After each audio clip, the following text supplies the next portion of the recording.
जय श्रीराम. सर्वांना नमस्कार. मी आणि माझी आई सज्जनगडला ग्रंथराज दासबोध पारायण 2025 साठी गेलो होतो. 10 दिवसांचा आमचा स्टे होता. या 10 दिवसाच्या रुटीनमध्ये आम्ही सकाळी 4 वाजता उठून आंघोळ करून काकड आरतीसाठी पोहोचायचो. आरती झाल्यावर चालण्यासाठी बाहेर आलो होतो, तेव्हा आम्हाला हे दोघे भेटले. हे सुद्धा आमच्याबरोबर दररोज मागे मागे यायचे. आरती, ध्यान, प्रदक्षिणा झालं की आम्ही पारायण वाचण्यासाठी सुरुवात करायचो. वाचन झालं की जेवण व आराम करून दुपारी कीर्तनासाठी निघालो.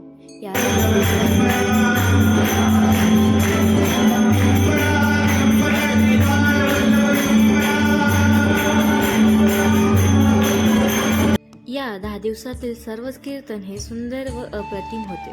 त्यातून खूप आध्यात्मिक मार्गदर्शन झाले. कीर्तन संपले की गडाच्या मागच्या बाजूस फिरण्यासाठी यायचो. फिरून झाल्यावर आम्ही उपासनेसाठी मंदिरामध्ये जाऊन बसायचो.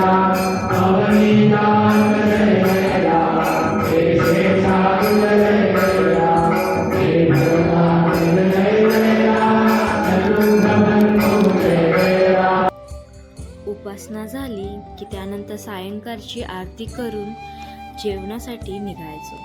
या 10 दिवसाच्या कालावधीमध्ये श्री रामदास स्वामी यांनी लिहिलेला दासबोध ग्रंथराज यातून खूप काही आध्यात्मिक मार्गदर्शन झाले. ते शब्दात मांडू शकत नाही. मंदिराच्या आवारामध्ये मोबाईल सक्ती असल्याने मी काही व्हिडिओ कॅप्चर करू शकले नाही. पारायणाची सांगता झाली. सर्वांचे आशीर्वाद व निरोप घेऊन घराकडे परततो. खूप दिवसांनी घरी येण्याचा आनंद तर होताच, परंतु मी फक्त शरीराने घरी आले.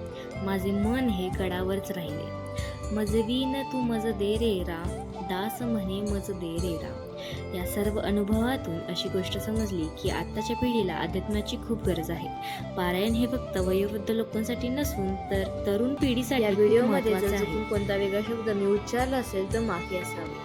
हा व्हिडिओ कसा वाटला हे तुम्ही नक्की कमेंट सेक्शनमध्ये सांगा. जय जय रघुवीर समर्थ.